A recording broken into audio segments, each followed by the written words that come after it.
ಎಲ್ಲರಿಗೂ ನಮಸ್ಕಾರ. ಕರ್ನಾಟಕ ಪರೀಕ್ಷಾ ಪ್ರಾಧಿಕಾರ ಮಾಕ್ ರಿಸಲ್ಟನ್ನು ಬಿಡುಗಡೆ ಮಾಡಿದೆ. ನಾವು ಇದು ಮೊದಲ ಸುತ್ತಿನಲ್ಲಿ ಯಾವಾಗಲೂ ಮಾಕ್ ರಿಸಲ್ಟ್ ಬಿಡುವಂಥದ್ದು.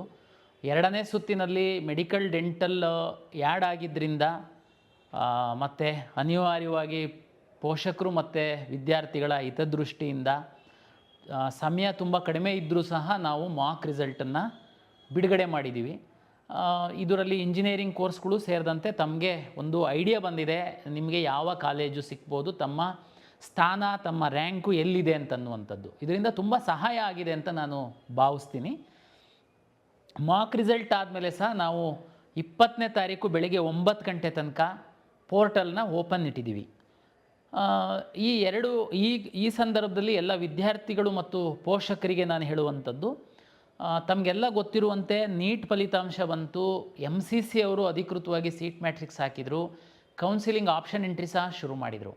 ನಮಗೆ ಪರೀಕ್ಷಾ ಪ್ರಾಧಿಕಾರ ಬೇರೆ ಬೇರೆ ಇಲಾಖೆಗಳ ಒಂದು ಸಹಭಾಗಿತ್ವದಿಂದ ಕೆಲಸ ಮಾಡುವಂಥದ್ದು ತಮಗೆಲ್ಲ ಗೊತ್ತಿದೆ.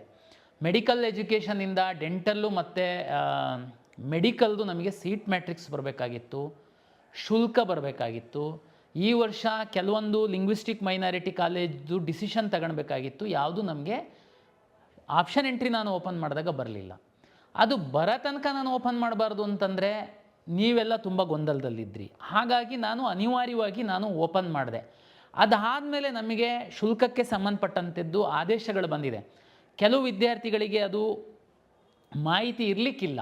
ಹಾಗಾಗಿ ನನಗೆ ಈ ಮಾಕ್ ರಿಸಲ್ಟ್ ಆದಮೇಲೆ ಒಂದು 2 ಡೇಸು ನಿಮಗೆ ಓಪನ್ ಮಾಡಬೇಕು ಅಂತ ನನಗೆ ಅನ್ನಿಸ್ತು. ಇಲ್ಲ ಅಂತಂದರೆ ಉದಾಹರಣೆಗೆ ಹೇಳೋದಾದರೆ ಆಕಾಶ್ ಮೆಡಿಕಲ್ ಕಾಲೇಜು ಮತ್ತು ಆಳ್ವಾಸ್ ಮೆಡಿಕಲ್ ಕಾಲೇಜಿಗೆ ಲಿಂಗ್ವಿಸ್ಟಿಕ್ ಮೈನಾರಿಟಿ ಆದೇಶ ಬಂದಿರಲಿಲ್ಲ.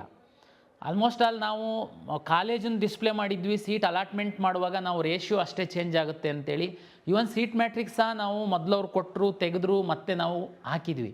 ಇದು ಎಲ್ಲ ನಾವು ಬೇರೆ ಡಿಪಾರ್ಟ್ಮೆಂಟ್ ಮೇಲೆ ನಾವು ಡಿಪೆಂಡೆಂಟ್ ಆಗಿದ್ದೀವಿ. ಹಾಗಾಗಿ ಆಮೇಲೆ ಶುಲ್ಕಕ್ಕೆ ಸಂಬಂಧಪಟ್ಟಂತೆ ಅಷ್ಟೇ ಚಿತ್ರದುರ್ಗ ಮೆಡಿಕಲ್ ಕಾಲೇಜಿಗೆ ಪ್ರೈವೇಟ್ ಯೂನಿವರ್ಸಿಟಿ ಸ್ಥಾನಮಾನ ಕೊಟ್ಟಿದ್ದರಿಂದ PCTಂದು ಶುಲ್ಕ ಬೇರೆ ಆಗಿದೆ. ಹೋದ ವರ್ಷ 12 ಲಕ್ಷ ಚಿಲ್ಲರೆ ಇತ್ತು. ಸರ್ಕಾರ ಯಾವುದೇ ಶುಲ್ಕವನ್ನು ಈ ಬಾರಿ ಹೆಚ್ಚಿಲ್ಲ ಅಂತಂದ್ರೂ ಪ್ರೈವೇಟ್ ಯೂನಿವರ್ಸಿಟಿ ಸ್ಥಾನಮಾನ ಸಿಕ್ಕಿದ್ರಿಂದ ಅವರು ಫೀಸ್ ಚೇಂಜ್ ಆಗಿದೆ. ಪಾಪ ನಿಮಗೆ ಗೊತ್ತಿಲ್ಲದೆ ನೀವು ಹಾಕಿರ್ಬೋದು. ಆಮೇಲೆ ಕೊನೆ ತನಕನೂ ಕಾಲೇಜ್ ಪೋರ್ಟಲಲ್ಲಿ ಅಪ್ಡೇಟ್ ಮಾಡ್ತಾಯಿದ್ರು. ಯಾರು NRI ಮತ್ತು ಮ್ಯಾನೇಜ್ಮೆಂಟ್ ಸೀಟಿಗೆ ಸಂಬಂಧಪಟ್ಟಂತೆ ಶುಲ್ಕ ಏನಿದೆ, ಮ್ಯಾನೇಜ್ಮೆಂಟು ಮತ್ತು ಅದರ್ಸ್ ಎರಡು ಒಂದೇ. ಕೆಲವು ಪೇರೆಂಟ್ಸ್ ಕೇಳ್ತಾ ಇರ್ತೀರ, ಮ್ಯಾನೇಜ್ಮೆಂಟ್ ಮತ್ತು ಅದರ್ಸ್ ಅಂತ ಏನಿದೆ ಅದ್ರದ್ದು ಶುಲ್ಕ ಆ ಕಾಲೇಜವ್ರು ಏನು ಹೇಳ್ತಾರೆ ಅದನ್ನು ಡಿಸ್ಪ್ಲೇ ಮಾಡಿ ನಮಗೆ. ಆದರೆ ಅದು 45 ಲಕ್ಷ ಮೀರಂಗಿಲ್ಲ ಅಂತಿತ್ತು. ಸುಮಾರು ಕಾಲೇಜವರು NRI ಮತ್ತು ಮ್ಯಾನೇಜ್ಮೆಂಟ್ ಶುಲ್ಕನ ಸ್ವಲ್ಪ ವ್ಯತ್ಯಾಸ ಮಾಡಿದ್ದಾರೆ. ದಯಮಾಡಿ ಅದನ್ನು ನೋಡ್ಕೊಳ್ಳಿ. ಜೊತೆಗೆ ಸುಮಾರು ವಿದ್ಯಾರ್ಥಿಗಳು ನಾನು NRI ಇಲ್ಲ ಅಂತ ಹೇಳಿ NRIದು ಹಾಕಿರಲ್ಲ. ಉದಾಹರಣೆ ಯಾಕೆ ನಾನು ಇದನ್ನು ಮೆನ್ಷನ್ ಮಾಡ್ತಾಯಿದ್ದೀನಿ ಅಂದರೆ, ಈ ಬಾರಿ ಕಳೆದ ಬಾರಿ ಸಹ 3ನೇ ಸುತ್ತಿನಲ್ಲಿ ಇನ್ಕ್ರೀಸ್ ಆದಂತಹ ಸರ್ಕಾರಿ ಮೆಡಿಕಲ್ ಕಾಲೇಜಿಗೆ NRI ಸೀಟ್ ಇಂಟ್ರೊಡ್ಯೂಸ್ ಮಾಡಿತ್ತು ಸರ್ಕಾರ. ಈ ಬಾರಿ ಸಹ ಎಲ್ಲ ಕಾಲೇಜುಗಳಿಗೆ ಅಲ್ಲ, ಎಲ್ಲೆಲ್ಲಿ ಕಾಲೇಜುಗಳಲ್ಲಿ ಸೀಟು ಇನ್ಕ್ರೀಸ್ ಆಗಿದೆ ಅಲ್ಲಿ NRI ಸೀಟನ್ನು ಇಂಟ್ರೊಡ್ಯೂಸ್ ಮಾಡಿದ್ದಾರೆ. ಮ್ಯಾನೇಜ್ಮೆಂಟ್ ಸೀಟನ್ನು ಪಡೆಯುವಂಥ ವಿದ್ಯಾರ್ಥಿಗಳೇನಿದ್ದೀರಾ, ಪೋಷಕರೇನಿದ್ದೀರಾ, ಈ ಸರ್ಕಾರಿ ಮೆಡಿಕಲ್ ಕಾಲೇಜ್ಗಳಲ್ಲಿ NRI ಸೀಟ್ ತಾನೇ ಇರೋದು. ನಮಗೆ NRI ಸ್ಟೂಡೆಂಟ್ ಅಂತೂ ನಾವಲ್ಲ, ನಾವು ಅದನ್ನು ಆಪ್ಷನ್ ಎಂಟ್ರಿ ಮಾಡುವಂಥದ್ದಿಲ್ಲ, ನಾವು ಮ್ಯಾನೇಜ್ಮೆಂಟಿಗೆ ಮಾತ್ರ ಸೀಮಿತ ಅಂತನ್ನುವಂಥದ್ದು. ಏನಾಗುತ್ತೆ, NRI ಸೀಟ್ಗಳು ಉಳಿದ್ರೆ, NRI ಸ್ಟೂಡೆಂಟ್ಗಳು ಅಷ್ಟು ಸಿಕ್ಕಿಲ್ಲ ಅಂತಂದರೆ ಅಲಾಟ್ಮೆಂಟ್ ಮಾಡುವಂತಹ ಸಂದರ್ಭದಲ್ಲೇ ಅದೇ ಹಣಕ್ಕೆ ಅದನ್ನು ಇತರೆ ವಿದ್ಯಾರ್ಥಿಗಳಿಗೆ ಸಹ ನಾವು ಅಲಾಟ್ ಮಾಡ್ತೀವಿ. ಅದಕ್ಕೇ ತಾವು ನೋಡಿರ್ಬೋದು, ಆಪ್ಷನ್ ಎಂಟ್ರಿ ಮಾಡುವಂತಹ ಸಂದರ್ಭದಲ್ಲಿ ಯಾವ್ಯಾವ ಕಾಲೇಜುಗಳಲ್ಲಿ, ಯಾವ್ಯಾವ ಸರ್ಕಾರಿ ಕಾಲೇಜುಗಳಲ್ಲಿ, ಖಾಸಗಿ ಕಾಲೇಜುಗಳಲ್ಲಿ NRI ಸೀಟ್ ಇರುವಂಥದ್ದು, ಮ್ಯಾನೇಜ್ಮೆಂಟ್ ಸೀಟ್ ಇರುವಂಥದ್ದು ಫೀಸ್ ಅಂತೂ ತುಂಬ ಜಾಸ್ತಿ ಇರುತ್ತೆ. ಅದನ್ನು ಆಪ್ಟ್ ಮಾಡುವಂಥ ಪೇರೆಂಟ್ಸ್ ಬೇರೆಯೇ ಇರ್ತಾರೆ. ನಿಮಗೆ ಕ್ಲಾರಿಟಿ ಇರುತ್ತೆ. ಯಾಕೆಂದ್ರಲ್ಲಿ ಒಂದು 5% ಆದರೂ ಮ್ಯಾನೇಜ್ಮೆಂಟ್ ಇರುತ್ತೆ. ತಾವು ಮ್ಯಾನೇಜ್ಮೆಂಟ್ ಹಾಕಿರ್ತೀರ. NRI ವಿದ್ಯಾರ್ಥಿಗಳು ಸಿಕ್ಕಿಲ್ಲ ಅಂತಂದರೆ ಆಟೋಮೆಟಿಕ್ಕಾಗಿ ನಾವು ಮ್ಯಾನೇಜ್ಮೆಂಟ್ ಸೀಟನ್ನು ಅಲಾಟ್ ಮಾಡ್ತೀವಿ. ಆದರೆ ಸರ್ಕಾರಿ ಕಾಲೇಜುಗಳಲ್ಲಿ NRI ಸೀಟ್ ಮಾತ್ರ ಇತ್ತು. ಹಾಗಾಗಿ ಪೋಷಕರು ಇದ್ರ ಬಗ್ಗೆ ಗಮನಿಸಿಲ್ಲದೆ ಇರ್ಬೋದು. ನೋಡಿ, ಸರ್ಕಾರಿ ಮೆಡಿಕಲ್ ಕಾಲೇಜಲ್ಲಿ ಎಲ್ಲಿ NRI ಸೀಟನ್ನು ಸರ್ಕಾರ ಇಂಟ್ರೊಡ್ಯೂಸ್ ಮಾಡಿದೆ, NRI ವಿದ್ಯಾರ್ಥಿಗಳಿಗೆ 25 ಲಕ್ಷ ಫೀಸನ್ನು ಫಿಕ್ಸ್ ಮಾಡಿದ್ದಾರೆ. ಆ ಕಾಲೇಜಲ್ಲಿ NRI ವಿದ್ಯಾರ್ಥಿಗಳು ಸಿಕ್ಕಿಲ್ಲ ಅಂತಂದರೆ ಅಷ್ಟು ಸಫಿಷಿಯೆಂಟ್ NRI ವಿದ್ಯಾರ್ಥಿಗಳಿಲ್ಲ ಅಂದರೆ ಆ ಸೀಟ್ಗಳನ್ನ ರ್ಯಾಂಕ್ ಆಧಾರದ ಮೇಲೆ ಇತರೆ ವಿದ್ಯಾರ್ಥಿಗಳಿಗೆ ಅಲಾಟ್ ಮಾಡ್ತೀವಿ. ಅದಕ್ಕೇ ನಾವು ಆಪ್ಷನ್ ಎಂಟ್ರಿ ಮಾಡುವಂಥ ಸಂದರ್ಭದಲ್ಲಿ ಎಲ್ಲೆಲ್ಲಿ NRI ಸೀಟ್ ನಿಗದಿಯಾಗಿರುವಂತಹ ಸರ್ಕಾರಿ ಮೆಡಿಕಲ್ ಕಾಲೇಜ್ಗಳಲ್ಲಿ ಅದರ್ಸ್ ಅಂತಲೂ ಡಿಸ್ಪ್ಲೇ ಆಗ್ತಿತ್ತು. 25 ಲ್ಯಾಕು ಯಾರಾದರೂ ಹಾಕಿಲ್ಲ ಅಂತಂದರೆ ಹಾಕ್ಬೋದು. ಇಷ್ಟೇ. ಉದಾಹರಣೆಗೆ ಬೆಂಗಳೂರು ಸರ್ಕಾರಿ ಮೆಡಿಕಲ್ ಕಾಲೇಜ್, ವಾಜಪೇಯಿ ಮೆಡಿಕಲ್ ಕಾಲೇಜಲ್ಲಿ NRI ಸೀಟ್ ಇದೆ. NRI ಸೀಟಿಗೆ ವಿದ್ಯಾರ್ಥಿಗಳು ಕಡಿಮೆ ಹಾಕಿದರು. ಅಲ್ಲಿ ಉದಾಹರಣೆಗೆ ನಾನು ಹೇಳುವಂಥದ್ದು 2 ವಿದ್ಯಾರ್ಥಿಗಳು NRI ಸೀಟಲ್ಲಿ ಆಪ್ಟ್ ಮಾಡಿದರು. ಉಳಿದಂಥ ಸೀಟ್ಗಳು ಅಲಾಟ್ ಮಾಡುವಾಗಲೇ ವಾಜಪೇಯಿ ಮೆಡಿಕಲ್ ಕಾಲೇಜಿನ ಅದರ್ಸ್ ಅಂತ ಏನಿದೆ ಅಲ್ಲಿ ಯಾರಾದ್ರೂ ಆಪ್ಷನ್ ಎಂಟ್ರಿ ಮಾಡಿದರೆ, ಲೈಕ್ ಮ್ಯಾನೇಜ್ಮೆಂಟ್ ಥರಕ್ಕೆ 25 ಲಕ್ಷ ಹಣ ಮಾತ್ರ ಇರುತ್ತೆ, ಅದನ್ನು ಬೇರೆ ವಿದ್ಯಾರ್ಥಿಗಳಿಗೆ ನಾವು ಅಲಾಟ್ ಮಾಡ್ತೀವಿ. ಹಾಗಾಗಿ ಇದು ಎಲ್ಲ ನಿಮಗೆ ಅಷ್ಟೊಂದು ಕ್ಲಾರಿಟಿ ಇರಲಿಲ್ಲ. ಯಾಕೆಂತಂದರೆ NRI ಸೀಟನ್ನು ಇಂಟ್ರೊಡ್ಯೂಸ್ ಮಾಡಿ ಸರ್ಕಾರ ಆದೇಶ ಕೊಡುವಾಗ ಕೆಲವು ವಿದ್ಯಾರ್ಥಿಗಳು ತಾವು ಆಪ್ಷನ್ ಎಂಟ್ರಿ ಮಾಡಿ ಮುಗಿಸಿದ್ದಿರ್ಬೋದು. ಹಾಗಾಗಿ ಖಾಸಗಿ ಮೆಡಿಕಲ್ ಕಾಲೇಜುಗಳಲ್ಲಿ ಯಾವ ರೀತಿ NRI ಮತ್ತು ಮ್ಯಾನೇಜ್ಮೆಂಟ್ ಇರುತ್ತೆ, NRI ಸಿಕ್ಕಿಲ್ಲ ಅಂದರೆ ಅದೆಲ್ಲದೂ ಮ್ಯಾನೇಜ್ಮೆಂಟ್ ಆಗಿ ಕನ್ವರ್ಟ್ ಆಗಿ ಅಲಾಟ್ ಆಗುತ್ತೆ. ಅದೇ ರೀತಿ ಸರ್ಕಾರಿ ಮೆಡಿಕಲ್ ಕಾಲೇಜುಗಳಲ್ಲಿ ಎಲ್ಲಿ NRI ಸೀಟ್ ಅಂತೇಳಿ ಸರ್ಕಾರ ನಿಗದಿಪಡಿಸಿದೆ ಅಲ್ಲಿ ಸಹ NRI ವಿದ್ಯಾರ್ಥಿಗಳು ಸಿಕ್ಕಿಲ್ಲ ಅಂತಂದರೆ ಆ ಸೀಟುಗಳನ್ನು ಸಹ ಇತರೆ ವಿದ್ಯಾರ್ಥಿಗಳಿಗೆ ಅಷ್ಟೇ ಮೊತ್ತಕ್ಕೆ ನಾವು ಅಲಾಟ್ ಮಾಡ್ತೀವಿ. ಒಂದು ವೇಳೆ ತಾವು ಹಾಕಿಲ್ಲ ಅಂದರೆ ಹಾಕ್ಬೋದು. 25 ಲಕ್ಷ ಸರ್ಕಾರ ನಿಗದಿಪಡಿಸಿದೆ. ಇದು ಒಂದು ತಮಗೆ ಈ ಅವಕಾಶ ನಾನು ಕೊಟ್ಟಿದ್ದು ಸರಿಯಾಗಿದೆ. ಮತ್ತು ಸಮಯ ನಮಗೆ ತುಂಬ ಕಡಿಮೆ ಇದೆ. ನಮಗೆ ಕೆಲವು ವಿದ್ಯಾರ್ಥಿಗಳು, ಪೋಷಕರು ಬೇರೆ ಬೇರೆ ಕಡೆಗೆ ಹೋಗಿ ಒತ್ತಡ ತರ್ತಾರೆ. ಏನಂತ ಅಂದರೆ ನಾವು ಹಾಕೋದು ಮರ್ತೋಗ್ಬಿಟ್ಟಿತ್ತು, ಜಸ್ಟ್ ಹಾಕೋಕ್ಕೆ ಒಂದು ಓಪನ್ ಮಾಡಿಬಿಡಿ. ಜಸ್ಟ್ ಹಾಕೋದಕ್ಕೆ ಲೈಟ್ ಸ್ವಿಚ್ಚನ್ನು ಹಾಕಿ ಆಫ್ ಮಾಡ್ದಂಗೆ ಆಫ್ ಮಾಡಿ ಹಾಕಿದಂಗೆ ಅಲ್ಲ. ದಯಮಾಡಿ ಅರ್ಥ ಮಾಡ್ಕೊಳ್ಳಿ. ನೀವು ನೀಟ್ ರಿಸಲ್ಟ್ ಬಂದು ಇಷ್ಟು ದಿವಸ ಆದ್ರೂ ತಾವು ನೀಟ್ ನಂಬರೇ ಲಿಂಕ್ ಮಾಡಿಲ್ಲ, ಆಪ್ಷನ್ ಎಂಟ್ರಿನೇ ಮಾಡಿಲ್ಲ. ಕೆಲವರು ವಿದ್ಯಾರ್ಥಿಗಳು ನಾವು ಡಾಕ್ಯುಮೆಂಟೇ ನಾವು ವೆರಿಫಿಕೇಷನ್ ಮಾಡ್ಕೊಂಡಿಲ್ಲ ಅಂತಂದರೆ ನೀವು ಯಾವ ಥರದ ವಿದ್ಯಾರ್ಥಿಗಳು? ಆಮೇಲೆ ನೀವು ಬೇರೆ ಬೇರೆ ಕಡೆ ಹೋಗಿಬಿಟ್ಟು ಜಸ್ಟ್ ಓಪನ್ ಮಾಡಿ ಮಾಡೋದಕ್ಕೆ ಆಗಲ್ಲ. ದಯಮಾಡಿ ಅರ್ಥ ಮಾಡ್ಕೊಳ್ಳಿ. ಆಮೇಲೆ ನಿಮ್ಮದು ಮಾತ್ರ ಮುಖ್ಯ ಆಗಿರುತ್ತೆ, ನನಗೆ ಲಕ್ಷಾಂತರ ವಿದ್ಯಾರ್ಥಿಗಳು ಮುಖ್ಯ ಆಗಿರ್ತಾರೆ. ಯಾರು ಪ್ರಾಮಾಣಿಕವಾಗಿ ನಮ್ಮ ಎಲ್ಲ ಟೈಮ್ ಟೇಬಲ್ನ ಫಾಲೋ ಮಾಡಿರ್ತಾರೆ ಅವರು ಮುಖ್ಯ ಆಗಿರ್ತಾರೆ. ಆಪ್ಷನ್ ಎಂಟ್ರಿ ಅಂತಂದರೆ ಆಪ್ಷನ್ ಎಂಟ್ರಿ ಕ್ಲೋಸ್ ಮಾಡಾದಮೇಲೆ ನಮ್ಮದು ತಮಗೆಲ್ಲ ಗೊತ್ತಿದೆ, ಆ ಸರ್ವರಿಂದ ಇನ್ನೊಂದು ಸರ್ವರಿಗೆ ಹಾಕಿ ಇಷ್ಟು ಕೆಟಗರಿ ಸೀಟ್ಗಳನ್ನು ಅಲಾಟ್ ಮಾಡುವಂಥದ್ದು ಅಂತಂದರೆ ನೀವೇ ಇಮ್ಯಾಜಿನ್ ಮಾಡಿ. ಎಷ್ಟು ಕೋರ್ಸು, ಎಷ್ಟು ಸೀಟು, ಎಷ್ಟು ರಿಸರ್ವೇಷನ್ಸು, ಎಷ್ಟು ಕೆಟಗರಿದು ಸೀಟ್ಸು. ಮತ್ತು ಈ ಬಾರಿ ನಾವು ನಿಮಗೆಲ್ಲ ನೆನಪಿರಬೇಕು, ಹಿಂದಿನ ದಿನಗಳಲ್ಲಿ ಮೊದಲ ಸುತ್ತಲ್ಲಿ ಹಾಕಿದ್ದು ಆಪ್ಷನ್ಸನ್ನೇ ಸೆಕೆಂಡ್ ರೌಂಡಿಗೆ ನಾವು ಕ್ಯಾರಿ ಮಾಡ್ತಾಯಿದ್ವಿ. ಅದರಲ್ಲೇ ರೀಅರೇಂಜು ಡಿಲೀಷನ್ ಮಾಡೋದಕ್ಕೆ ಅವಕಾಶ ಇತ್ತೆ ಹೊರತು ಹೊಸ ಸೀಟ್ಗಳನ್ನ ಹಾಕೋಕ್ಕೆ ಅವಕಾಶ ಕೊಡ್ತಿರಲಿಲ್ಲ. ಆದರೆ ಸುಮಾರು ವಿದ್ಯಾರ್ಥಿಗಳು ಮಿಸ್ ಆಗಿಬಿಟ್ಟಿರ್ತಿತ್ತು. ಅದಕ್ಕೆ ಈ ಬಾರಿ ನಾವು ಹೊಸ ಸೀಟನ್ನು ಸಹ ಹಾಕೋದಕ್ಕೆ ಅವಕಾಶ ಕೊಟ್ಟಿದ್ದೀವಿ. ಅದಕ್ಕೆ ತಕ್ಕಂತೆ ನಾನು ಸಾಫ್ಟ್ವೇರ್ ಬದಲಾವಣೆ ಮಾಡಿದ್ದೀನಿ. ಆಪ್ಷನ್ ಎಂಟ್ರಿ ಕ್ಲೋಸ್ ಆದಮೇಲೆ ನಾನು ಎಂಟೈರ್ ಡಾಟಾ ತೆಗೆದು ಈ ಕಡೆ ಹಾಕಿ ನಾನು ಅಲಾಟ್ಮೆಂಟ್ ಸೈಕಲನ್ನು ಶುರು ಮಾಡೋದಕ್ಕೆ ಒಂದು 8 ರಿಂದ 10 ಗಂಟೆ ಬೇಕಾಗುತ್ತೆ ನನಗೆ. ಅದಾದಮೇಲೆ ಮಿನಿಮಮ್ 50 ಅವರ್ಸು ಅಲಾಟ್ಮೆಂಟ್ ಪ್ರೋಸೆಸ್ ಇರುತ್ತೆ. ಸಿಂಪಲ್ಲಾಗಿ ನೀವು ಅದೇನು ಓಪನ್ ಮಾಡಿಬಿಡಿ, ನಮ್ಮ ಮಗು ಒಂದು ಹಾಕಿಲ್ಲ ಹಾಕಿಬಿಡುತ್ತೆ, ಹಾಗೆ ಇರಲ್ಲ. ದಯಮಾಡಿ ಅರ್ಥ ಮಾಡ್ಕೊಳ್ಳಿ. ಅದಕ್ಕೇ ನಾವು ಈಗ 20ನೇ ತಾರೀಕಿನ ತನಕ ಸಹ ನಾವು ಏನು ಇವತ್ತು ಅವಕಾಶ ಕೊಟ್ಟಿದ್ದೀವಿ. ಆಮೇಲೆ ಕೆಲವು ವಿದ್ಯಾರ್ಥಿಗಳಿಗೆ ಸರ್ ನೀವು ಮಾಕ್ ರಿಸಲ್ಟನ್ನು ಬಿಟ್ಟಾದಮೇಲೆ ಕೆಲವರಿಗೆ ಲಿಂಕ್ ಮಾಡಿಲ್ಲ ಅಂತಂದರೆ ಲಿಂಕ್ ಮಾಡೋದಕ್ಕೆ ಅವಕಾಶ ಕೊಟ್ಟಿದ್ದೀರಾ ನೀವು 18ನೇ ತಾರೀಕಿನ ಸಂಜೆ ತನಕ, ಅವರೆಲ್ಲ ಬಂದುಬಿಡ್ತಾರೆ, ನಮ್ಮದು ವ್ಯತ್ಯಾಸ ಆಗುತ್ತೆ. ಹಾಗೇನೂ ಆಗಲ್ಲ. ಭಾಳ ಕಡಿಮೆ ಹುಡುಗರು. ಮತ್ತು ನೀವು ಲಾಸ್ಟು 1 ತಿಂಗಳಾದ್ರೂ ಅವರು ಲಿಂಕೇ ಮಾಡೋಕ್ಕೆ ಗೊತ್ತಿಲ್ದಿರ ಅಂಥ ವಿದ್ಯಾರ್ಥಿಗಳು ಅಂತಂದರೆ ನೀವು ಅರ್ಥ ಮಾಡ್ಕೊಳ್ಳಿ, ಅವ್ರದ್ದು ರ್ಯಾಂಕ್ ಎಷ್ಟಿರ್ಬೋದು, ಎಷ್ಟು ಗಂಭೀರವಾಗಿರುವಂಥ ವಿದ್ಯಾರ್ಥಿಗಳಿರ್ತಾರೆ, ಅವ್ರು ನಿಮಗೆ ಕಾಂಪಿಟೇಟರ್ಸ್ ಆಗ್ತಾರ ಆಗಲ್ವ ಅನ್ನೋಂಥದ್ದು ನೀವೇ ಅರ್ಥ ಮಾಡ್ಕೊಳ್ಬೋದು. ಹಾಗಾಗಿ ಅದ್ರ ಬಗ್ಗೆ ತಾವೇನು ಚಿಂತೆ ಮಾಡಬೇಡಿ. ಇಲ್ಲೊಬ್ರು ಮಲಗಿದ್ದವ್ರು ಬಂದು ಅಳ್ತಾ ಇದ್ರು ಅಂತ ಅಂದ್ಕೊಂಡು ನಾವು ಅದು ಅವಕಾಶ ಮಾಡಿಕೊಟ್ಟಿದ್ದೀವಿ. ಅದರಿಂದ ಭಾಳ ದೊಡ್ಡ ಪರಿಣಾಮ ಏನು ಆಗಲ್ಲ. ಓಕೆ, ಈಗ ನಾನು ಮಾಕ್ ರಿಸಲ್ಟ್ ಆದಮೇಲೆ ವಿದ್ಯಾರ್ಥಿಗಳು ಏನು ಮಾಡಬೇಕು ಅಂತನ್ನುವಂಥದ್ದು ಹೇಳ್ತೀನಿ. ಈಗ ನಿಮಗೆ ಚಾಯ್ಸ್ ಆಪ್ಷನ್ 1 ಹಾಕಿದ್ದೀರಾ, ನಿಮಗೆ ಬೆಸ್ಟ್ ಕಾಲೇಜೇ ಸಿಕ್ಕಿದೆ, ನೀವೇನು ಮಾಡೋ ಅಗತ್ಯ ಇಲ್ಲ. ಕೆಲವು ಪೋಷಕರು 100 ಆಪ್ಷನ್ಸ್ ಹಾಕಿರ್ತೀರ, ನಿಮಗೊಂದು 50ನೇ ಆಪ್ಷನ್ ಸಿಕ್ಕಿದೆ ಅಂದರೆ ಏನರ್ಥ? 50ನೇ ಆಪ್ಷನ್ ಸಿಕ್ಕಿದೆ ಅಂತಂದರೆ ಇನ್ನೂ 50 ಕೆಳಗಡೆ ಇರೋದಕ್ಕಿಂತನೂ ನೀವು ಮೇಲ್ಗಡೆ ಬಂದುಬಿಟ್ಟಿದ್ದೀರಾ ಅಂತ. ಈಗ ನಿಮಗೆ ರಿಯಲೈಸ್ ಆಗುತ್ತೆ, ಈ ಕೆಳಗಡೆ ಏನಿದೆಯಲ್ಲ ಅದರಲ್ಲಿ ಯಾವುದೋ ಒಂದು ಬೆಸ್ಟ್ ಕಾಲೇಜು ಮಿಸ್ ಆಗಿ ಕೆಳಗಡೆ ಹೋಗ್ಬಿಟ್ಟಿದೆ. ಅಂದರೆ ಅದನ್ನು ನೀವು ಅಕಸ್ಮಾತ್ ಏನಾದರೂ ಮೇಲಿಟ್ಟಿತ್ತು ಅಂತಂದರೆ ನಿಮಗೆ ಆಗ್ತಿತ್ತೋ ಏನೋ. ಇಂಥ ಒಂದು ಕ್ಯಾಲ್ಕುಲೇಷನ್ ಇತ್ತು ಅಂತಂದರೆ ದಯಮಾಡಿ ಚೇಂಜ್ ಮಾಡ್ಕೊಳ್ಳಿ. ಇಲ್ಲ ಸರ್, ನನಗೆ ಈಗ ಸಿಕ್ಕಿರೋದು ಸಮಾಧಾನಕರವಾಗಿದೆ, ನನಗೆ ಅದೇನೇ ಇರಲಿ, ಮತ್ತು ಅದಕ್ಕಿಂತ ಮೇಲ್ಗಡೆ ಇರುವಂಥದ್ದು. ಉದಾಹರಣೆಗೆ ಒಂದು 70 ಆಪ್ಷನ್ಸ್ ಹಾಕಿದ್ದೀರಾ ನೀವು, ಬರೀ ಮೆಡಿಕಲ್ ಬಗ್ಗೆ ಮಾತಾಡೋದಾದರೆ ಒಂದು 60 ಆಪ್ಷನ್ ಹಾಕಿದ್ದೀರಾ, 50 ಆಪ್ಷನ್ ಹಾಕಿದ್ದೀರಾ, ಮೇಲಿಂದ ನಿಮಗೊಂದು 8ನೇದು ಸಿಕ್ಕಿದೆ. ನಿಮಗೆ 8ರಿಂದ ಮೇಲ್ಗಡೆ ಏನು ಹೇಳಿದೆಯಲ್ಲ ಅದು ತುಂಬ ಒಳ್ಳೆಯ ಕಾಲೇಜಿದೆ. ಒಂದು ವೇಳೆ ಮಾರ್ಕ್ ರಿಸಲ್ಟ್ ಆಗಿ ನಾವು ರಿಯಲ್ ರಿಸಲ್ಟನ್ನು ಅಲಾಟ್ ಮಾಡುವಂಥ ಸಂದರ್ಭದಲ್ಲಿ 8ನೇ ಕಾಲೇಜು ಮಿಸ್ಸಾಗಿ ಅದು ಅಕಸ್ಮಾತ್ 7ಕ್ಕಾದರೆ, 6ನೇ ಕಾಲೇಜಿಗಾದರೆ, 5ನೇ ಕಾಲೇಜಿಗಾದ್ರೂ ಅದು ಬೆಸ್ಟೇನೆ ನಿಮ್ಮ ಪ್ರಕಾರ, ಇನ್ನೂ ನಿಮಗೆ ಒಳ್ಳೆಯದೇನೆಯಾ, ನೀವೇನು ಚೇಂಜ್ ಮಾಡೋ ಅಗತ್ಯ ಇಲ್ಲ. ಒಂದು ವೇಳೆ 8ನೇದು ಕಾಲೇಜಿಗೆ ಸಿಕ್ಕಿದೆ, ಬೇರೆ ಬೇರೆ ಎಫೆಕ್ಟ್ ಇರುತ್ತೆ, ಅದು ಬೇರೆ ಬೇರೆ ಹುಡುಗರೆಲ್ಲ ಮೇಲೆ ಕೆಳಗೆ ಎಲ್ಲ ಮಾಡ್ತಿರ್ತಾರೆ.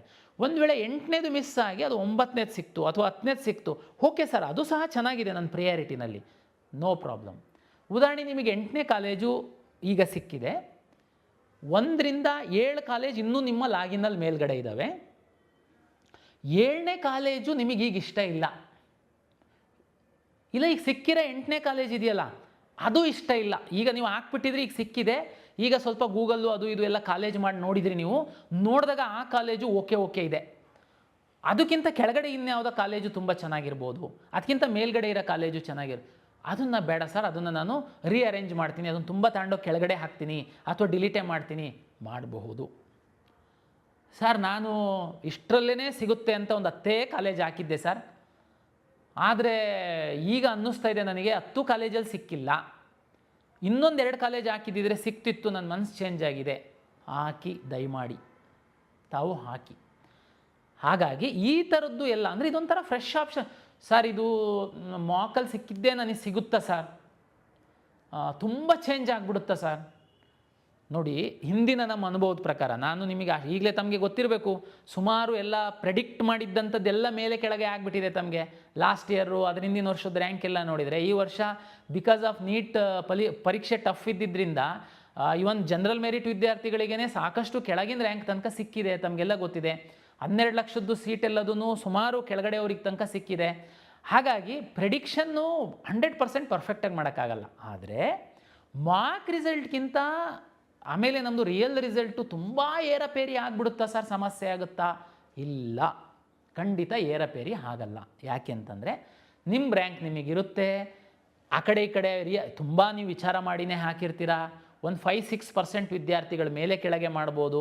ಹಾಗಾಗಿ ತುಂಬ ದೊಡ್ಡ ಮಟ್ಟದ ವ್ಯತ್ಯಾಸ ಆಗಲ್ಲ.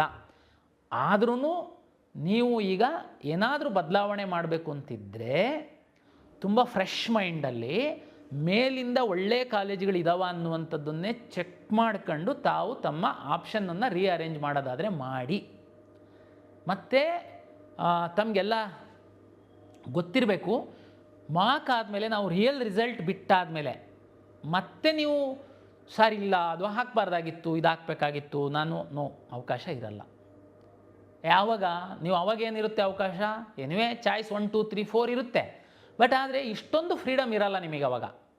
ಈಗಾದರೆ ಯಾಕೆಂದರೆ ಸುಮಾರು ಮಕ್ಕಳು ಅಡ್ಮಿಷನ್ ಆಗಿಬಿಡ್ರೆ, ಹಾಗಾಗಿ ತುಂಬ ತಲೆ ಬಿಸಿ ಮಾಡೋ ಅಗತ್ಯ ಇಲ್ಲ. ತಾವು ನೀವೀಗ ಆಲ್ರೆಡಿ ಯಾರಿಗೆ ಸಿಕ್ಕಿದೆ ಇಷ್ಟೇ ನೋಡ್ಕೊಳ್ಳಿ, ಸಿಕ್ಕಿರೋದು ಚೆನ್ನಾಗಿದೆಯಾ, ಇನ್ನೂ ಚೆನ್ನಾಗಿರೋದು ಯಾವುದಾದ್ರೂ ನಿಮ್ಮಲ್ಲಿ ಆಗಿನೊಳಗಡೆ ಕೆಳಗಡೆ ಇದೆಯಾ, ಅದನ್ನೇನಾದರೂ ತಂದು ಮೇಲೆ ಹಾಕಬೇಕಾ? ಯಾಕೆಂದರೆ ನೀವು ಮೇಲೆ ಸಿಕ್ಕಿದೆ ಅಂತಂದರೆ ಅದರಾಗಿಂದ ಕೆಳಗಡೆ ಇರೋ ಕಾಲೇಜು ಬಹುತೇಕ ನಿಮಗೆ ಸಿಗುತ್ತೆ, ನಿಮ್ಗಿಂತ ಕಡಿಮೆ ರ್ಯಾಂಕಿಗೆ ಬೇರೆಯವ್ರಿಗೆ ಹೋಗಿರೋದ್ರೇ ನೀವು ಆ ಸ್ಥಾನಕ್ಕೆ ಬಂದಿದ್ದೀರಾ ಅನ್ನುವಂಥದ್ದು ಅರ್ಥ ಇರುತ್ತೆ ಅದು. ಹಾಗಾಗಿ ತಾವು ಇದನ್ನು ಸ್ವಲ್ಪ ವಿಚಾರ ಮಾಡಿ ತಾವು ಹಾಕಿ ಅಂತ ನನ್ನ ವಿನಂತಿ. ಎರಡನೇದು, ತುಂಬ ಪೋಷಕರು ಇವರಿಗೆಲ್ಲರಿಗೂ ಕಳೆದ ವರ್ಷ 2ನೇ ಸುತ್ತಿನಲ್ಲಿ ಸಿಕ್ಕಿತ್ತು, ಕಳೆದ ವರ್ಷ 3ನೇ ಸುತ್ತಿನಲ್ಲಿ ಸಿಕ್ಕಿತ್ತು, ಈ ವರ್ಷ ಮೊದಲೇ ಸುತ್ತಲ್ಲೇ ಇಲ್ಲಿವರೆಗೆ ಸಿಕ್ಕಿದೆ, ಸಣ್ಣ ಬದಲಾವಣೆ ಮಾಡಿದ್ದೀವಿ, ಸೂಕ್ಷ್ಮವಾಗಿ ತಾವು ಅರ್ಥ ಮಾಡ್ಕೊಳ್ಬೇಕು. ಲಾಸ್ಟ್ ವಿಸಿನಲ್ಲೂ ಹೇಳಿದ್ವಿ, ನಾನು ವಿಡಿಯೋದಲ್ಲೂ ಹೇಳಿದ್ದೆ, ನಾನು ಮಾನ್ಯ ಸಚಿವರ ಅಧ್ಯಕ್ಷತೆಯಲ್ಲಿ ಸಹ ಸಭೆ ಮಾಡಿದಾಗ ಸಹ ನಾನು ಅದನ್ನು ತೀರ್ಮಾನ ಮಾಡಿಸಿ ರೆಸಲ್ಯೂಷನ್ ಮಾಡಿದ್ದೀನಿ. ಡಿ ಕ್ಯಾಟಗರೈಸೇಷನ್ ಅನ್ನುವಂತಹ ಶಬ್ದ ಏನಿದೆ, ತಾವು ಇಂದಿನ ವರ್ಷಗಳಲ್ಲಿ 2ನೇ ಸುತ್ತಿನಲ್ಲಿ ಈ ಶಬ್ದವನ್ನು ಕೇಳಿರ್ತೀರ. ಈ ಬಾರಿ ಅದನ್ನು ನಾವು ಇಂಜಿನಿಯರಿಂಗು ಅದಕ್ಕೆಲ್ಲದಕ್ಕೂ ಮೊದಲು ಸುತ್ತಲ್ಲೇ ಮಾಡಿದ್ವಿ, ಮೆಡಿಕಲ್ಲಿಗೆಲ್ಲದಕ್ಕೂ ಈ ಸುತ್ತಲ್ಲೇ ಮಾಡಿದ್ದೀವಿ. ಏನು ಸರ್ ಅದು ಡಿ ಕೆಟಗರೈಸೇಷನ್ನು, ಇದಕ್ಕೂ ರ್ಯಾಂಕು ಇದಾಗೋದಕ್ಕೂ ಏನು ವ್ಯತ್ಯಾಸ ಏನಂದರೆ, ಉದಾಹರಣೆಗೆ ನೋಡಿ, ತಮಗೆಲ್ಲ ಗೊತ್ತಿರುವಂತೆ ಎಲ್ಲ ಖಾಸಗಿ ಮೆಡಿಕಲ್ ಕಾಲೇಜ್ಗಳಲ್ಲಿ 5ರಷ್ಟು ಅಷ್ಟೇ ಮ್ಯಾನೇಜ್ಮೆಂಟ್ ಸೀಟ್ ಇರುತ್ತೆ, 15ರಷ್ಟು NRI ಸೀಟ್ಸ್ ಇರುತ್ತೆ. ನಿಮಗೆ NRI ಸೀಟ್ಸು NRI ವಿದ್ಯಾರ್ಥಿಗಳು ಅಷ್ಟೊಂದು ಇರಲ್ಲ. ಯಾಕೆಂದರೆ NRI ಅಕೌಂಟಿಂದನೇ ನಮಗೆ ದುಡ್ಡು ಕೊಡಬೇಕು, ಜೆನ್ಯೂನ್ NRI ಇರಬೇಕು ಅನ್ನೋದೆಲ್ಲ ನಾವು ಸ್ವಲ್ಪ ಮಾಡಿರೋದ್ರಿಂದ NRI ವಿದ್ಯಾರ್ಥಿಗಳು ಹಿಂದೆಲ್ಲ ಬರ್ತಿದ್ದಷ್ಟು ವಿದ್ಯಾರ್ಥಿಗಳು ಬರಲ್ಲ. ಹಿಂದೇನಾಗ್ತಿತ್ತು, ಈ NRI ಸೀಟ್ಗಳು ಮ್ಯಾನೇಜ್ಮೆಂಟಿಗೆ ಕನ್ವರ್ಟ್ ಆಗ್ತಾ ಇದ್ದಿದ್ದು ಸೆಕೆಂಡ್ ರೌಂಡಲ್ಲಿ, 2ನೇ ಸುತ್ತಲ್ಲಿ. ಈ ಬಾರಿ ಮೊದಲ ಸುತ್ತಲ್ಲೇ ಕನ್ವರ್ಷನ್ ಆಗಿದೆ. ಅದೇ ರೀತಿ ವಿಶೇಷ ಕೆಟಗರಿ ಸೀಟ್ಗಳು ಅದೆಲ್ಲ ಕಡಿಮೆ ಇರುತ್ತೆ, ಬಟ್ ಎಷ್ಟೇ ಇದ್ರೂ ಉದಾಹರಣೆಗೆ NCC ನಲ್ಲಿ ಮೆಡಿಕಲ್ ಸೀಟ್ ಎಷ್ಟೋ ಇರುತ್ತೆ, ವಿದ್ಯಾರ್ಥಿಗಳು ಕಡಿಮೆ ಇದ್ದು ಅಲ್ಲೇನಾದರೂ ಸೀಟ್ ಉಳಿದ್ರೆ ಅದು ಈ ಸುತ್ತಿನಲ್ಲೇ ಡಿ ಕೆಟಗರೈಸೇಷನ್ ಆಗಿ ಬೇರೆಯವರಿಗೆ ಅಲಾಟ್ ಆಗುತ್ತೆ. ಹಾಗಾಗಿ ನಿಮಗೆ ಸೆಕೆಂಡ್ ರೌಂಡಲ್ಲಿ ಏನು ಹೈಯೆಸ್ಟ್ ಸೀಟ್ ಅಲಾಟ್ ಆಗ್ತಿತ್ತು ಅದು ಮೊದಲ ಸುತ್ತಲ್ಲೇ ನಿಮಗೆ ಅಲಾಟ್ ಆಗಿಬಿಟ್ಟಿದೆ. ಅಂದರೆ ಈ ಮೊದಲ ಸುತ್ತಲ್ಲೇ ಡಿ ಕೆಟಗರೈಸೇಷನ್ ಮಾಡಿರೋದ್ರಿಂದ ಹೆಚ್ಚಿನ ಸೀಟ್ಗಳು ಅಲಾಟ್ ಆಗಿ ಹೋಗ್ಬಿಟ್ಟಿದೆ ಈ ಬಾರಿ. ಹಾಗಾಗಿ ಇದು ಒಂದು ತಮ್ಮ ಮಾಹಿತಿಗೆ. ತಮ್ಗೆ ಗೊತ್ತಿರುವಂತೆ ಆಲ್ಮೋಸ್ಟ್ 100% ಮೆಡಿಕಲ್ಲು ಮತ್ತು ಡೆಂಟಲ್ ಸೀಟ್ಸ್ ಅಲಾಟ್ ಆಗಿದೆ. ಇಂಜಿನಿಯರಿಂಗ್ ಸೀಟ್ಸು ಮಾತ್ರ ಇನ್ನೂ 9,000 ಈ ಸುತ್ತಲ್ಲಿ ಅಲಾಟ್ ಆಗಿಲ್ಲ. ಯಾರಾದ್ರೂ ಇಂಜಿನಿಯರಿಂಗ್ ಸೀಟು ಆಪ್ಷನ್ ಎಂಟ್ರಿ ಮಾಡಿದ್ದು ತಮಗೆ ಅಲಾಟ್ ಆಗಿಲ್ಲ ಅಂತಂದರೆ ತಾವು ಯಾವ ಒಂದಷ್ಟು ಕಾಲೇಜುಗಳನ್ನ ಬಿಟ್ಟಿದ್ದೀರಾ ಅಂತಲೇ ಅರ್ಥ. ಹಂಗಾಗಿ ಅಲಾಟ್ ಆಗಿಲ್ದಿರೋ ಕಾಲೇಜೆಲ್ಲ ಚೆನ್ನಾಗಿಲ್ಲ ಅಂತಲ್ಲ, ನೀವು ಆಪ್ಷನ್ ಎಂಟ್ರಿ ಮಾಡುವಾಗ ಪ್ರಾಪರಾಗಿ ಹಾಕಿಲ್ಲ ಅಂತ ಇರ್ಬೋದು. ಹಾಗಾಗಿ ಇಂಜಿನಿಯರಿಂಗ್ ಆಸ್ಪಿರೆಂಟ್ಸ್ ಏನಾದರೂ ಇದ್ದರೆ 20ನೇ ತಾರೀಕು ಬೆಳಿಗ್ಗೆ ತನಕ ಸ್ವಲ್ಪ ತಾವು ರೀಅರೇಂಜ್ ಮಾಡ್ಕೊಳ್ಳಿ. 9,000ದಷ್ಟು ಇಂಜಿನಿಯರಿಂಗ್ ಸೀಟ್ಸು ಇನ್ನೂ ಉಳಿದಿದೆ, ಅದು ನಿಮಗೆ ಸಹಾಯ ಆಗುತ್ತೆ. ನಾನು ಹಿಂದಿನ ವಿಡಿಯೋದಲ್ಲಿ ಒಂದು ಹೇಳಿದ್ದೆ, ಆವಾಗ ಮಾಕ್ ರಿಸಲ್ಟ್ ಕಾನ್ಸೆಪ್ಟ್ ಇರಲಿಲ್ಲ ನಮ್ಮದು. ನಾನು ರಿಸಲ್ಟನ್ನು ಪಬ್ಲಿಷ್ ಮಾಡ್ತೀನಿ. ನಾನು ಅಂದ್ಕೊಂಡಿದ್ದೆ ಹಿಂದಿನ ವರ್ಷಗಳಲ್ಲಿ MCC ಅವರೇನು ಮ್ಯಾರಥಾನ್ ಥರ ಎಕ್ಸ್ಟೆಂಡ್ ಮಾಡ್ತಾ ಇದ್ರು, ಈ ಸರಿ ಮಾಡಲಿಕ್ಕಿಲ್ಲ. ಯಾಕೆಂತಂದರೆ ಆಲ್ಮೋಸ್ಟ್ ಎಲ್ಲ ಕಾಲೇಜಿಗೆ ಸೀಟ್ಸ್ ಬಂದಿದೆ, ಟೈಮ್ಲಿ ಎಲ್ಲ ಆಗುತ್ತೆ ಅಂತ ಅಂದ್ಕೊಂಡು ನಾನು ಸೀಟ್ ಅಲಾಟ್ ಮಾಡ್ತೀನಿ. ಆಮೇಲೆ ಅಲ್ಲೂ ಅಲಾಟ್ ಆದಮೇಲೆ ನಾನು ಯಾರ್ಯಾರು ಹೋಗೋರಿತ್ತು ಅಂತಂದರೆ ಫ್ರೀ ಎಕ್ಸಿಟ್ ಕೊಟ್ಟು ಮತ್ತೆ ರೀರನ್ ಮಾಡ್ತೀನಿ ಅಂಥೇಳಿ. ಬಟ್ ಈಗ ತಮ್ಗೆ ಗೊತ್ತಿದೆ MCC ಅವರು ಈಗಾಗಲೇ 3ನೇ ಬಾರಿ ಅವರು ಎಕ್ಸ್ಟೆಂಡ್ ಮಾಡಿದ್ದಾರೆ. ಹಾಗಾಗಿ ನಾನು ಮಾಕ್ ರಿಸಲ್ಟನ್ನು ಬಿಟ್ಟಿದ್ದೀನಿ. ನೆಕ್ಸ್ಟು ಮೆಡಿಕಲ್ಲು ಡೆಂಟಲ್ ಅವರಿಗೆ 1, 2, 3, 4 4 ಚಾಯ್ಸ್ ಇರೋದ್ರಿಂದ ನಾನು ಈ ಮಾಕ್ ರಿಸಲ್ಟ್ ಏನು 20ನೇ ತಾರೀಕು 9 ಗಂಟೆಗೆ ನಂದು ಆಪ್ಷನ್ ಎಂಟ್ರಿ ರೀಅರೇಂಜ್ ಮಾಡೋದು ಮುಗಿಯುತ್ತೆ. ದಯಮಾಡಿ ಯಾರೂ ಒತ್ತಾಯ ಮಾಡಬೇಡಿ ಮೊದಲು. ಆಮೇಲೆ ಡೇ ಆ್ಯಂಡ್ ನೈಟು ಈಗ ಸಮಯ ಇದೆ, ದಯಮಾಡಿ 20ನೇ ತಾರೀಕು ಬೆಳಗ್ಗೆ 9 ಗಂಟೆ ಒಳಗಡೆ ಏನೇನು ಮಾಡ್ತೀರಾ ಮಾಡೋದಿತ್ತು ಅಂತಂದರೆ ಮಾಡ್ಕೊಂಡ್ಬಿಡಿ. 9 ಗಂಟೆ ಮೇಲೆ ನಾನು ಮತ್ತೆ ಎಕ್ಸ್ಟೆಂಡ್ ಮಾಡಲ್ಲ. ಅದಾದಮೇಲೆ ನಾನು ರಿಸಲ್ಟ್ ಕೊಟ್ಟಾದಮೇಲೆ ನಾನು MCC ನಲ್ಲಿ ಸೀಟ್ ಅಲಾಟ್ ಆಗಿ ಅಲ್ಲಿ ಹೋಗೋರಿಗೆಲ್ಲ ನಾನು ಬಿಟ್ಟು ರೀರನ್ ಮಾಡೋದಾಯಿತು ಅಂತಂದರೆ ನನಗೆ ಏನು ಸಮಸ್ಯೆ ಆಗ್ತಾಯಿದೆ ಅಂತಂದರೆ, ತಮಗೆಲ್ಲ ಗೊತ್ತಿರುವಂತೆ ಮೊನ್ನೆ 15ನೇ ತಾರೀಕಿಗೆ AICT ಪ್ರಕಾರ engineering college admission last date ಆಗಿತ್ತು. ಕರ್ನಾಟಕ ರಾಜ್ಯ ಸರ್ಕಾರದ ಒತ್ತಾಯನೂ ಸೇರಿದಂತೆ ಸುಪ್ರೀಂ ಕೋರ್ಟಲ್ಲಿ ಕೇಸ್ ಹಾಕಿ AICT ಅವರು ಮುಂದಿನ ತಿಂಗಳು 14ನೇ ತಾರೀಕಿನ ತನಕ, ಸೆಪ್ಟೆಂಬರ್ 14ನೇ ತಾರೀಕಿನ ತನಕ ಎಕ್ಸ್ಟೆಂಡ್ ಮಾಡಿದ್ದಾರೆ. ಅದರೊಳಗಡೆ ನಾನು ಇಂಜಿನಿಯರಿಂಗ್ ಅಡ್ಮಿಷನ್ಸ್ ಮುಗಿಸ್ಬೇಕು. ಇನ್ನು 2ನೇ ರೌಂಡಲ್ಲಿದ್ದೀವಿ ನಾವು. ಅಟ್ಲೀಸ್ಟ್ ಮಿನಿಮಮ್ 3 ರೌಂಡ್ ಆದರೂ ನಾನು ಮಾಡಬೇಕು. ಅದಾದಮೇಲೆ ಉಳಿದಿರೋ ಸೀಟಿಗೆ ಡೈರೆಕ್ಟ್ ಅಡ್ಮಿಷನ್ಸನ್ನು ಕೊಡ್ತಾರೆ ಕಾಲೇಜವರು. ನಾನೇನಾದರೂ ಇದನ್ನೇ ಮಾಡ್ತಾ ಕೂತ್ಕೊಂತು ಅಂತಂದರೆ, ಅಂದರೆ ಈಗ ನಾನು ಅಲಾಟ್ ಮಾಡಿ ಎಕ್ಸಿಟ್ ಆಗೋರಿಗೆ ಅವಕಾಶ ಕೊಟ್ಟು ಮತ್ತೆ ರೀರನ್ ಮಾಡ್ತು ಅಂತಂದರೆ ನನಗೆ ಅಲ್ಲಿ ಆ ಟೈಮ್ ಟೇಬಲ್ನ ಮೀಟ್ ಮಾಡೋದಕ್ಕಾಗಲ್ಲ. ಹೌದು ಸರ್, ಇದರಿಂದ ಇಂಜಿನಿಯರಿಂಗ್ ಹುಡುಗರು ಅಡ್ಮಿಷನ್ ಆಗಬೇಕಾಗುತ್ತೆ, ಮತ್ತೆ ನೋಡಿ, ಅದು ಬಿಟ್ಟರೆ ನನಗೆ ಬೇರೆ ಮಾರ್ಗನೂ ಇಲ್ಲ. ಇಂಜಿನಿಯರಿಂಗಿಂದು ನನ್ನ ಕಡೆಯಿಂದನೇ ಸುಮಾರು 94,000 ಸೀಟ್ ಅಲಾಟ್ ಮಾಡ್ತೀನಿ. ಮೊನ್ನೆ ಫಸ್ಟ್ ರೌಂಡಲ್ಲಿ ಅಡ್ಮಿಷನ್ ಆಗಿರೋರು ಬರೀ 20,000 ವಿದ್ಯಾರ್ಥಿಗಳು ಮಾತ್ರ. ಈ ಥರ ಹೋಗಿ ಅಡ್ಮಿಷನ್ ಆಗಿ ಆಮೇಲೆ ಮೆಡಿಕಲ್ಲು ಅಥವಾ ವೆಟರ್ನರಿ ಅವರು ಮೆಡಿಕಲ್ಲಿಗೆ ಹೋಗಿ ಇಂಜಿನಿಯರಿಂಗ್ ಅವನು ವೆಟರ್ನರಿಗೆ ಬರ್ತಾನೆ, ಇಲ್ಲ ಅಗ್ರಿಕಲ್ಚರ್ ಅವನು ಮೆಡಿಕಲ್ಲಿಗೆ ಹೋಗಿ ಇಂಜಿನಿಯರಿಂಗ್ ಅವನು ಅಗ್ರಿಕಲ್ಚರಿಗೆ ಬರ್ತಾನೆ ಅಂತನ್ನುವಂಥದ್ದು ಒಂದು ಸ್ಟ್ಯಾಟಿಸ್ಟಿಕ್ಸ್ ತೆಗೆದು ನೋಡಿದರೆ ಹಾರ್ಡ್ಲಿ ಕಳೆದ ವರ್ಷ ಅದ್ರ ಹಿಂದಿನ ವರ್ಷ ಎಲ್ಲ 200ಕ್ಕಿಂತ ಕೆಳಗಡೆ ವಿದ್ಯಾರ್ಥಿಗಳು. ಒಂದು 100ರಿಂದ 200 ವಿದ್ಯಾರ್ಥಿಗಳಿಗೆ 100ರಿಂದ 200 ಇಂಜಿನಿಯರಿಂಗ್ ಸೀಟಿಗೆ ದೊಡ್ಡ ಅನ್ಯಾಯ ಆಗಿಬಿಡುತ್ತೆ ಅಂತ ಅಂದ್ಕೊಂಡ್ರೆ ನಾನು ಇನ್ನೂ 94,000ದಲ್ಲಿ 70,000 ಅಷ್ಟೇ ಅಡ್ಮಿಷನ್ಸ್ ಆಗಿದೆ. ಅಷ್ಟು ಮಕ್ಕಳಿಗೆ ನನಗೆ ಪ್ರಾಬ್ಲಮ್ ಮಾಡಿಬಿಡ್ತಾರೆ ಕಾಲೇಜು. ಅದನ್ನು ಅರ್ಥ ಮಾಡ್ಕೊಳ್ಬೇಕಾಗುತ್ತೆ. ಹಾಗಾಗಿ ಸಂಕ್ಷಿಪ್ತವಾಗಿ ಹೇಳುವಂಥದ್ದಾದರೆ 20ನೇ ತಾರೀಕು 9 ಗಂಟೆಗೆ ನಂದು ಆಪ್ಷನ್ ಎಂಟ್ರಿ ಮುಗಿಯುತ್ತೆ. ಆ ಕಡೆಗೆ ಒಂದು 3-4 ಡೇಸಲ್ಲಿ ನಾನು ಪ್ರಾವಿಷನಲ್ ರಿಸಲ್ಟ್ ಬಿಡ್ತೀನಿ. ಅದಾದಮೇಲೆ ಅಡ್ಮಿಷನ್ ಶುರು ಮಾಡ್ತೀನಿ. ಮೆಡಿಕಲ್ಲು ಮತ್ತು ಡೆಂಟಲ್ ಅವರಿಗೆ 1, 2, 3, 4 ಚಾಯ್ಸ್ ಇರುತ್ತೆ. ತಾವು ಖುಷಿ ಇದ್ದರೆ ಅಡ್ಮಿಷನ್ ಆಗ್ಬೋದು, ಅದೆಲ್ಲ ಆಮೇಲೆ ನಾನು ಹೇಳ್ತೀನಿ. ಉಳಿದಂಥ ಎಲ್ಲ ಕೋರ್ಸ್ಗಳವರು ಕಂಪಲ್ಸರಿ ಹೋಗಿ ಅಡ್ಮಿಷನ್ಸ್ ಆಗಬೇಕಾಗುತ್ತೆ.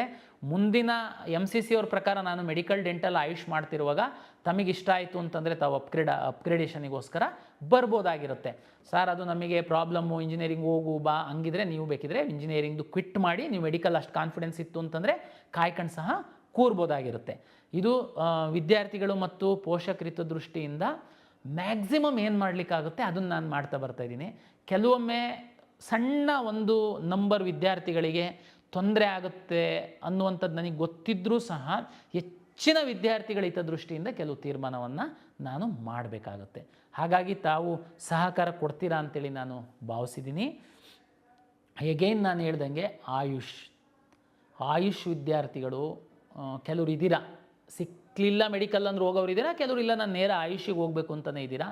ನಾನೇನು ಮಾಡಲಿ, ನನಗೆ ಆಯುಷ್ ಸೀಟ್ ಮ್ಯಾಟ್ರಿಕ್ಸ್ ಬರಲಿಲ್ಲ, ಹಾಗಾಗಿ ನಾನು ಆಯುಷ್ ಹಾಕೋಕ್ಕಾಗಲಿಲ್ಲ. ನಾವೆಲ್ಲ ಪ್ರಯತ್ನನೂ ಮಾಡಿದ್ದೀವಿ, ಹಾಗಾಗಿ ನಾನು ಬಿಟ್ಟಿದ್ದೀನಿ. ಅವರು ಯಾವಾಗ ಕೊಡ್ತಾರೆ ಆವಾಗ ನಾನು ಕೌನ್ಸಿಲಿಂಗ್ ಮಾಡ್ತೀನಿ, ಅಷ್ಟೇ ಮಾಡಲಿಕ್ಕಾಗುತ್ತೆ ನನಗೆ. ಅದು ಬಿಟ್ಟು ಬೇರೆ ಏನು ಮಾಡಲಿಕ್ಕೆ ಆಗಲ್ಲ. ಆಯುಷ್ ಡಿಪಾರ್ಟ್ಮೆಂಟ್ ಬೇರೆ ಇದೆ, ಅವ್ರು ಸೀಟ್ ಮ್ಯಾಟ್ರಿಕ್ಸ್ ಕೊಡಬೇಕು, ನಾನು ಮಾಡಬೇಕಾಗುತ್ತೆ. ಹಾಗಾಗಿ ಯಾರು ಆಯುಷ್ ಆಸ್ಪಿರೆಂಟ್ ಇದ್ದೀರಾ ತಾವು ದಯಮಾಡಿ ಕಾಯಿರಿ. ಮೆಡಿಕಲ್ಲು ಡೆಂಟಲಲ್ಲಿ ಭಾಗವಹಿಸಿರುವಂಥವ್ರು, ಯಾವುದೋ ಡೆಂಟಲ್ ಕಾಲೇಜ್ ಸಿಕ್ಕಿದೆ, ನಂದು ಪ್ರಿಯಾರಿಟಿ ಫಸ್ಟ್ ಆಯುಷ್ ಇತ್ತು ಅಂತಂದರೆ ಎನಿವೇ ತಮಗೆ ಚಾನ್ಸ್ ಇರುತ್ತೆ, ಚಾಯ್ಸ್ 2 ಅಥವಾ 3 ಹಾಕಿ ಮುಂದಿನ ಸುತ್ತಿಗೆ ಬರುವಂಥದ್ದಕ್ಕೆ ಅದನ್ನು ತಾವು ಮಾಡಬಹುದಾಗಿರುತ್ತೆ. 20ನೇ ತಾರೀಕು 9 ಗಂಟೆ ಮೇಲೆ ಯಾವುದೇ ಅವಕಾಶ ಕೊಡಲ್ಲ. ಯಾರಾದರೂ ಮಿಸ್ ಆಗಿರೋ ಒಬ್ಬರಿಬ್ಬರು ವಿದ್ಯಾರ್ಥಿಗಳಿದ್ದರೆ, ಇವನೇನು 18ನೇ ತಾರೀಕು ಇವತ್ತು ನಾವು ಸಂಜೆ ತನಕ ಕೊಟ್ಟಿದ್ದೀವಿ, ಅದ್ರ ಮೇಲೆ ಒಬ್ಬರಿಗೆ ಸಹ ಅವಕಾಶ ಕೊಡಲ್ಲ.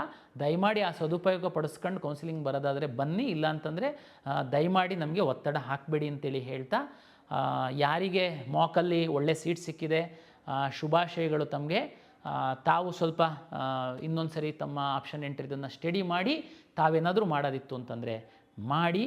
ನಾವು ಆದಷ್ಟು ಬೇಗ ಈ ಎಲ್ಲ ಪ್ರಕ್ರಿಯೆನ ನಾವು ಮುಗಿಸ್ತೀವಿ, ಅಡ್ಮಿಷನ್ ಶುರು ಮಾಡ್ತೀವಿ. ಮತ್ತು MCCದು ಮತ್ತು ಇನ್ನೊಂದು ಕೊನೆಯದಾಗಿ ಟಾಪರ್ಸ್ ಏನಿದ್ದೀರಾ, Kannadiga toppers, Karnataka toppers, fees will be same. Karnataka ರಾಜ್ಯದಲ್ಲಿರುವಂತಹ ಎಲ್ಲ ಸರ್ಕಾರಿ ಮೆಡಿಕಲ್ ಕಾಲೇಜುಗಳ 15% ಸೀಟ್ಗಳನ್ನು MCCಯಿಂದ ಅಲಾಟ್ ಮಾಡ್ತಾರೆ. ಟ್ಯೂಷನ್ ಫೀಸು ಮತ್ತು ಯೂನಿವರ್ಸಿಟಿ ಫೀಸನ್ನು ಸೇರಿಸಿದರೆ ನಮ್ಮದು ಮತ್ತು MCCಯಿಂದ ಬರುವಂಥದ್ದು ಫೀಸು ಸೇಮ್ ಇದೆ. ದಯಮಾಡಿ ತಾವು KEA ಬದಲು ಟಾಪರ್ಸ್ ಇದ್ದವರು MCCಗೆ ಹಾಕಿ, MCCಯಿಂದ ಅಡ್ಮಿಷನ್ ತಗೊಳ್ಳಿ ಅನ್ನುವಂಥದ್ದು ನನ್ನ ವಿನಂತಿ. ಸರ್ ಅಲ್ಲಿ ಏನು ಸರ್ ನಿಮ್ಮದಾದರೆ ಬರೀ 750 ರೂಪಾಯಿ ಕೊಟ್ಟು ಹಾಕ್ತೀವಿ, ಆಮೇಲೆ ದುಡ್ಡು ಕಟ್ಟೋದು, ಅಲ್ಲಿ ಮೊದಲೇ ಅದೇನು ದೊಡ್ಡ ಸಮಸ್ಯೆ ಅಲ್ಲ. ಮೆಡಿಕಲ್ ಮಾಡೋದಕ್ಕೆ ಹೊರಟಿರೋರು ತಾವು ಎಲ್ಲರೂ ಟೆಕ್ ಸೇವಿ ಇದ್ದೀರಾ. ನಮ್ಮದೇ ರಾಜ್ಯದ್ದು 15% ಮೆಡಿಕಲ್ ಕಾಲೇಜಿನ ಸೀಟ್ಗಳಿದ್ದಾವೆ. ನೀವು ಟಾಪರ್ಸ್ ಇದ್ದೀರಾ, ದಯಮಾಡಿ ತಾವು 15%ಇಂದ ಬನ್ನಿ. ಫೀಸು ಸೇಮ್ ಇದೆ, ಏನು ವ್ಯತ್ಯಾಸ ಇಲ್ಲ. MCCಯಿಂದ ತಾವು ಬನ್ನಿ, ನಿಮಗೆ ಗೌರವನೂ ಜಾಸ್ತಿ ಇರುತ್ತೆ. ನಮ್ಮಲ್ಲಿ ಇನ್ನೊಬ್ಬ ಯಾರೋ ಕನ್ನಡಿಗ ಕೆಳಗಿಂದ ಹೋಗೋದಕ್ಕೆ ಅವಕಾಶ ಇರುತ್ತೆ. ದಯಮಾಡಿ ಅಂಥವರು ಟಾಪರ್ಸು MCCನಲ್ಲಿ ಸಹ ಪಾರ್ಟಿಸಿಪೇಟ್ ಮಾಡಿ ಸೀಟ್ ತಗೊಳ್ಳಿ ಅಂತ ನಾನು ವಿನಂತಿಯನ್ನು ಮಾಡ್ತಾ ಎಲ್ಲರಿಗೂ ಶುಭವಾಗಿ.